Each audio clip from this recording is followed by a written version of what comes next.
బ్రహ్మాండంబు తొట్టి గావించి 4 వేదాల గొలుసుల మరించి బలువైన ఫణిరాజు పాన్పు గావించి చెలియడోలికలోన చేర్చి లాలించి జో అచ్యుతానంద జో జో ముకుంద లాలి పరమానంద రామ గోవింద లాలి పరమానంద రామ గోవింద.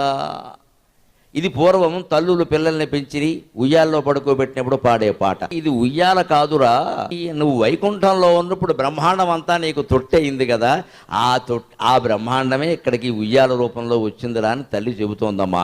అతను శ్రీమన్నారాయణమూర్తి అని భావిస్తోందని వేరే చెప్పాలా? ఆ పిల్లాడు ఏమవుతాడు? శ్రీమన్నారాయణమూర్తి తాను పరమేశ్వరుణ్ణి ఆ స్వరూపం గ్రహించలేకపోవడం వల్లే ఈ జన్మలో పడ్డాం, తిరిగి గ్రహిస్తే పరమేశ్వరుడు అవుతామనే అద్భుతమైన అద్వైత జ్ఞానం పొందుతుంది. అది జోలపాట. దానికి గొలుసులు ఏమిటంటే 4 వేదాలు, ఋగ్వేదం, యజుర్వేదం, సామవేదం, అథర్వవేదం, 4